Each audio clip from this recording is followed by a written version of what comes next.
प्रसिद्ध साहित्यकार रहे सुरेश गुप्ता आनंद के सुपुत्र वरिष्ठ पत्रकार इंगित गुप्ता का 48 वर्ष की आयु में इंदौर के एक अस्पताल में उपचार के दौरान हृदय गति रुकने से निधन हो गया, जिनकी अंतिम यात्रा डोंगरे नगर स्थित उनके निवास से आज सुबह निकली, जो जवाहर नगर मुक्तिधाम पहुंची, जहां उनकी एकमात्र सुपुत्री MBBS प्रथम वर्ष की छात्रा कांची ने मुखाग्नि दी। श्री गुप्ता विगत कई वर्षों से पत्रकारिता क्षेत्र में सक्रिय थे। वे अंबर नेटवर्क तथा हेलो हिंदुस्तान के स्थानीय प्रतिनिधि थे। साथ ही रतलाम प्रेस क्लब के वरिष्ठ सदस्य एवं मध्य प्रदेश श्रमजीवी पत्रकार संघ की जिला इकाई के हाल ही के कोषाध्यक्ष बने थे। इसके पूर्व भी इसी संगठन में कई पदों पर रहे। इसके अलावा श्री गुप्ता विभिन्न सांस्कृतिक एवं सामाजिक संस्थाओं से भी जुड़े रहे।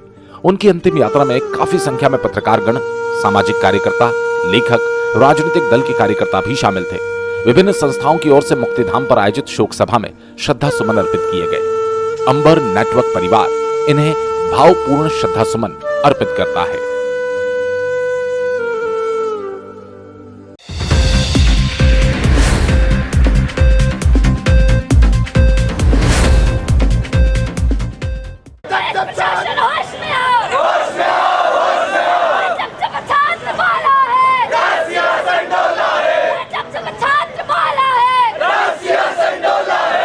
शहर के शासकीय कला एवं विज्ञान महाविद्यालय वर्षों से मादक पदार्थों की खरीदी बिक्री का केंद्र बना हुआ है। इस पर रोक लगाई जाकर कॉलेज से जुड़ी अन्य समस्याओं को शीघ्र हल किया जाए। इन समस्याओं को लेकर ABVP ने कॉलेज के बाहर चक्का जाम कर नारेबाजी की।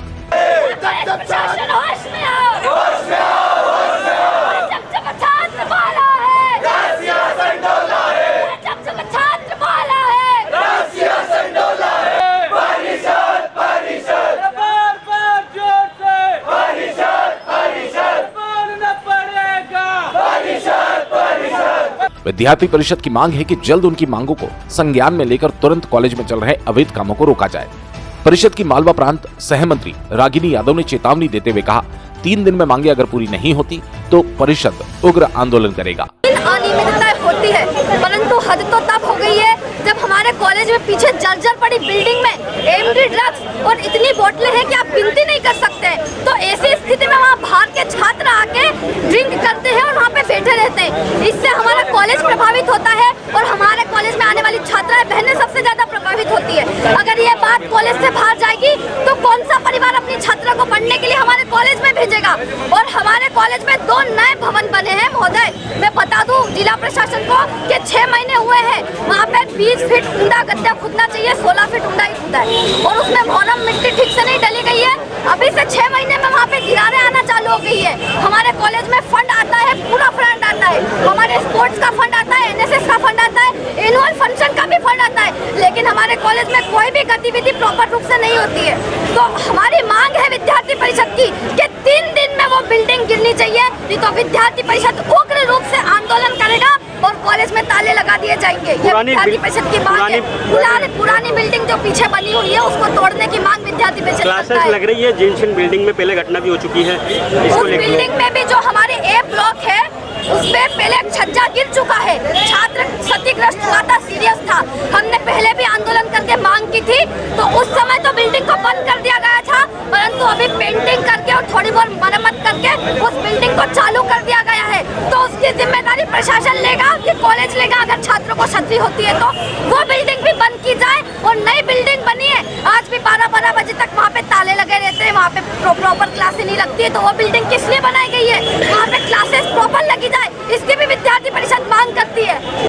परिषद के नगर मंत्री यश पोरवाल ने कहा, की चेतावनी आज आपने दी है। तो जैसे कि हमारे रागिनी जी प्रांत मंत्री ने बताया कि जो पुराना छात्रावास था वो खंडित पड़ा हुआ है, वो कभी भी गिर सकता है, कोई भी दुर्घटना हो सकती है। वहाँ पे जब जाओ में कोई ना कोई रहता है, नशा करता रहता है और वहाँ पे MD ड्रग्स सारी चीज़ें वहाँ पड़ी हुई थी। तो जैसे कि नया भवन है जो बना है, अभी से उसमें डरारे आने लगते हैं। इसका कारण है कि जो उसमें है कि तालाब के पास जो भी बना उसमें 20 फीट गड्ढा खोदा जाए, वो मोरम डाली जाए। क्या कि 16 फीट ही गड्ढा खोदा गया, मोरम डाली नहीं गई हो तो डरारे आने लगते हैं। पुराने भवन A ब्लॉक जो है उसको लेकर भी विद्यार्थी आंदोलन करता है। एक बच्चा सीरियस था, वहाँ पे उसको चोट आई थी और अभी भी वहाँ क्लासेस लगी जा रही, बस मरम्मत करा के, तो वो क्लासेस भी बंद हो वहाँ पे और वो बिल्डिंग भी तोड़ी जाए। विद्यार्थी परिषद की ये मांग है। तो 3 दिन में ये नहीं होता है तो विद्यार्थी परिषद उग्र आंदोलन करेगा। जी आपका छात्र संगठन ने कॉलेज प्रशासन को ज्ञापन देते हुए अपनी मांगों को लेकर तीखे तेवर में नाराजगी भी जताई। 2 मिनट की बात छात्र परिषद संगठन नहीं, आप संगठन है। आपने क्या बोला अभी सर? आपने क्या बोला कि चुनाव का बनेगा? विद्यार्थी परिषद इतने छात्र खड़े हैं।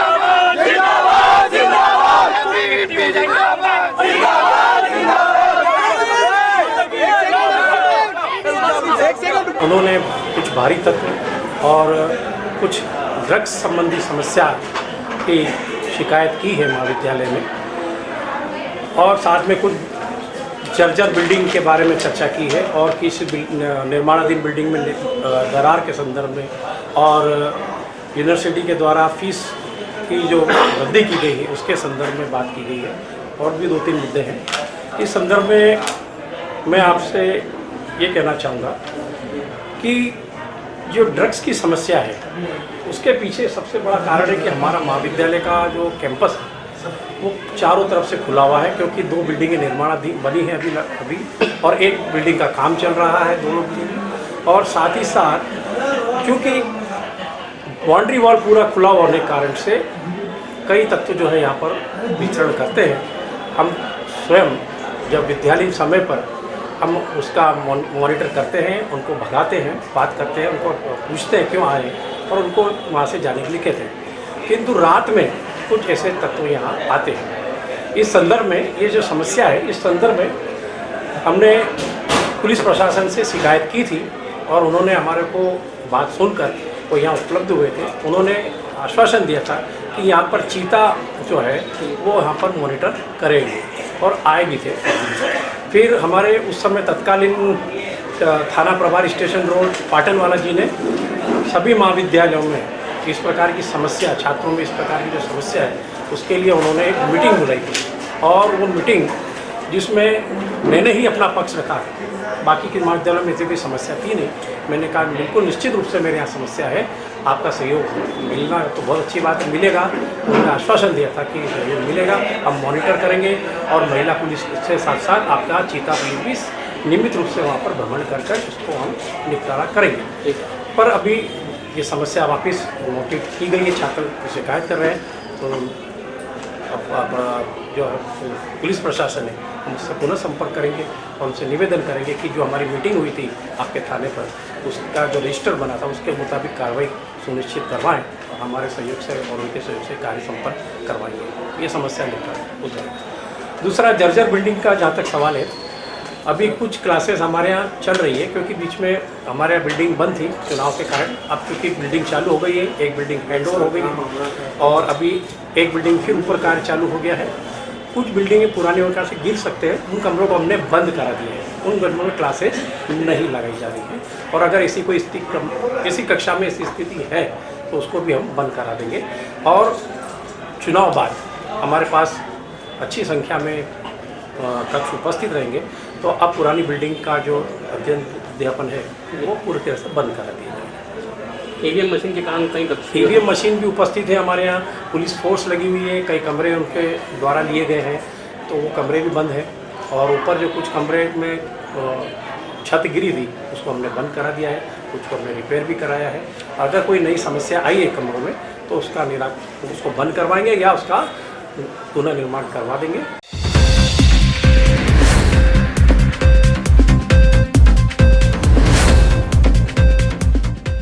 विधानसभा चुनाव में कांग्रेस ने बीजेपी के घोटाले भ्रष्टाचार के आरोप पत्र को लेकर जीत का दावा किया था, लेकिन करारी हार के बाद अब कांग्रेस लोकसभा चुनाव में अपने गठबंधन को लेकर जीत का दावा कर रही है। रतलाम पहुंचे पूर्व गृह मंत्री और कांग्रेस नेता बाला बच्चन ने कहा कि यूपी, दिल्ली, बिहार में हमारा गठबंधन मजबूत हो रहा है, वहीं अब अन्य प्रदेशों में भी लगातार गठबंधन होने जा रहे हैं।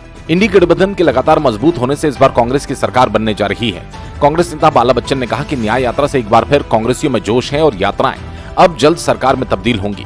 वहीं रतलाम में न्याय यात्रा के दौरान तैयारियों को लेकर बताया कि धार के बदनावर में बड़ी सभा होना है।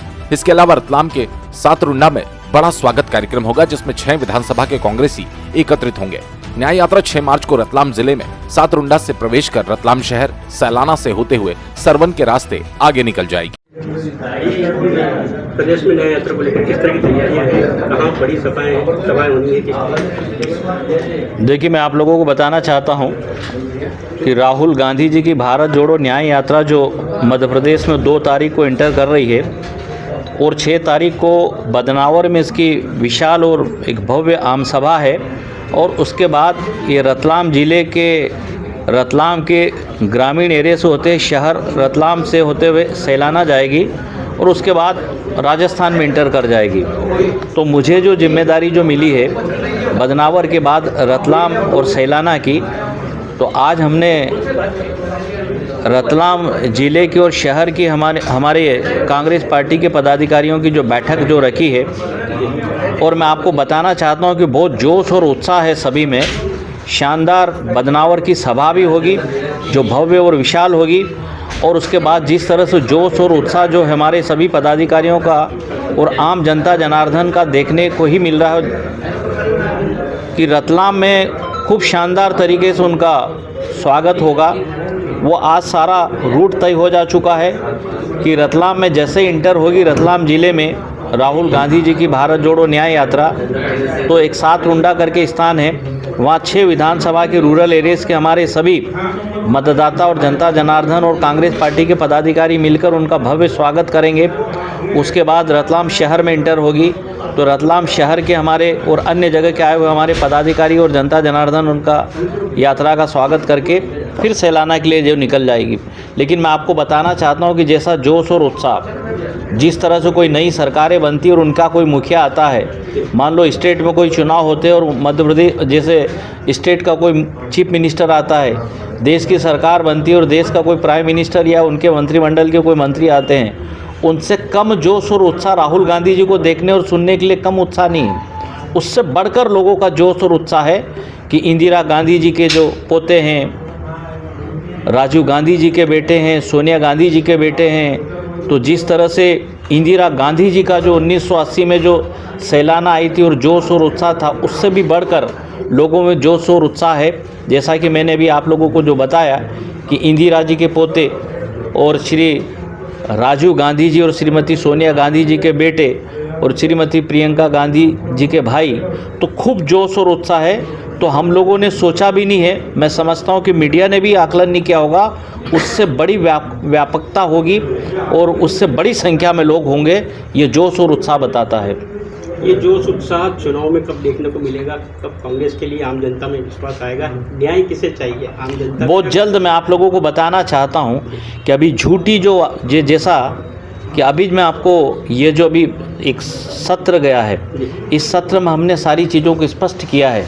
मेरा खुद का भी राज्यपाल जी के अभिभाषण पर जो मेरा खुद का वक्तव्य विधानसभा में था, करीब 18 मिनट का मेरा वीडियो जारी हुआ है, उसमें सारी चीज़ों को मैंने कोट करते हुए उल्लेख किया है, उसका वीडियो जारी हुआ है। अगर आप चाहें तो मैं आपको उपलब्ध करा दूंगा कि भाजपा ने जो 2023 के विधानसभा के चुनाव में संकल्प पत्र में महिलाओं के लिए, युवाओं के लिए, बेरोजगारों के लिए, किसानों के लिए, जनता मध्य प्रदेश के जनता जनार्दन के लिए जो डाला था भाजपा के संकल्प पत्र में, वो कहीं पर भी राज्यपाल जी के अभिभाषण में उनका उल्लेख नहीं है। और अभी जो द्वितीय अनुपूरक अनुमान जो बजट गया, उसमें कहीं पर भी उसका उल्लेख नहीं है। जैसे लाडली बहनों को कहा था कि 1200 रुपये देंगे, फिर 3000 रुपये तक देंगे, और लगभग 1.31 करोड़ महिलाओं को 450 रुपये में गैस सिलेंडर देंगे, किसानों को गेहूं का भाव 2700 रुपये तक देंगे, कहीं पर भी उनका उल्लेख नहीं है। तो जनता को छला है, छल के फिर उन्होंने जनादेश ले लिया है। और अभी इसका लोकसभा चुनाव में ये लोगों को अभी लोकसभा चुनाव के बाद में ये सब बंद भी कर देंगे, तो छल के फिर इन्होंने जो सरकार बनाई है। लेकिन असत्य असत्य होता है, सच सच होता है। एक असत्य जो है भ्रमित कर सकता है सच को और सत्य को, लेकिन उसकी उम्र लंबी नहीं होती। तो बहुत जल्द सारी चीज़ें स्पष्ट हो जाएगी। और ये जैसा कि भी आपने जो बोला कि यात्राएं सरकार में कब तब्दील होगी, बहुत जल्द होगी। वो सरकार बनाने में भी तब्दील होगी यात्राएं हमारी।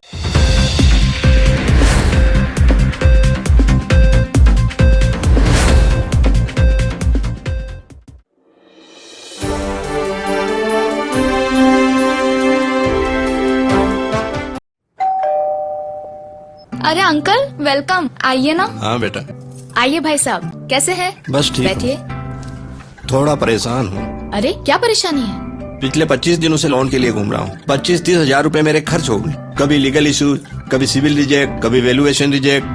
70,000 की सैलरी होने के बाद भी मुझे लोन नहीं मिला। चिंता ना करें भाई साहब, आपने कॉर्पोरेट फाइनेंशियल सर्विसेज का नाम सुना है? हमारा तो बिना किसी परेशानी के परसों ही लोन सैंक्शन कराया है इन्होंने। चाहे होम लोन हो, मोर्गेज लोन हो, कार लोन हो या ओडी लोन हो, किसी भी प्रकार का लोन हो, all over MP best service provider. Corporate financial services आपको आसानी से लोन प्रोवाइड करवाती है। सच में? जी हाँ, ये 108 बैंक्स और NBFC के पार्टनर्स हैं। अरे दीदी, हमें तो 2 दिन में ही लोन मिल गया था। अरे हाँ, 48 घंटे में लोन प्रोवाइड कराने की गारंटी भी इन्हीं की। अरे वाह, वैसे क्या नाम बताया आपने? Corporate financial services. चाहिए 5 लाख या 500 करोड़ का लोन, मिलेगा हर तरह का convenience at corporate financial services. अरे मैडम, आज मैं बहुत खुश हूँ। मेरा लोन तो 48 घंटे के पहले ही सैंक्शन हो गया क्या है। बात है, बधाई हो भाई साहब। अधिक जानकारी के लिए संपर्क करें। हमारा पता corporate financial services 21 Kothari market, Dobatti, Ratlam. Contact number 07412356268 6263791851।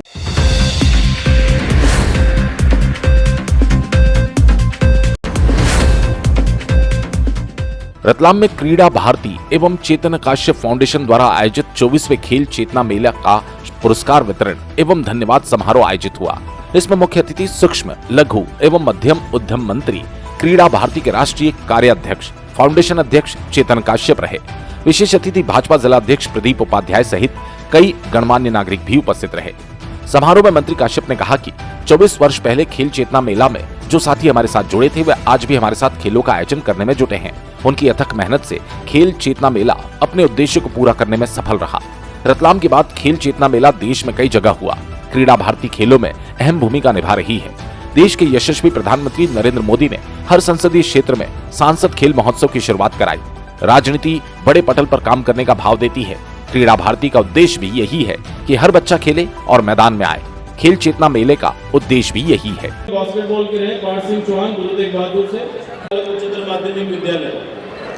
चलो चलो कबड्डी के सीनियर बालक वर्ग उपविजेता नाहर रोड।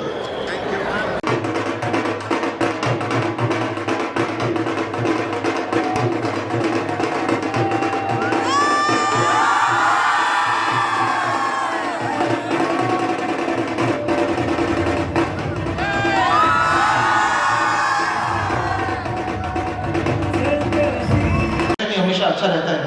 अब बच्चों से एक छोटा सा सवाल है। नेक्स्ट सर, आप सब देख पा रहे हैं, क्या ऐसा हो सकता है? ये पॉसिबल है?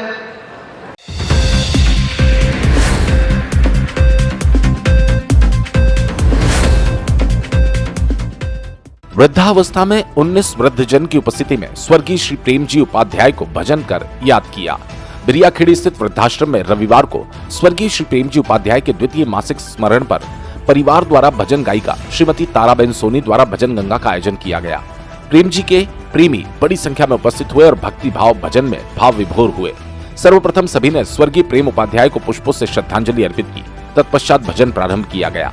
इस अवसर पर उपाध्याय परिवार की ओर से प्रदीप जी उपाध्याय, भाजपा जिला अध्यक्ष बनने पर नेत्रदान और देहदान प्रभारी doctor Shri G L Dadarwal टीम सहित 400वां नेत्र उत्सर्जन पूर्ण होने पर ताराबेन सोनी का निःशुल्क भजन करने पर सभी का पुष्प गुच्छ देकर शॉल, श्रीफल देकर सम्मान किया गया।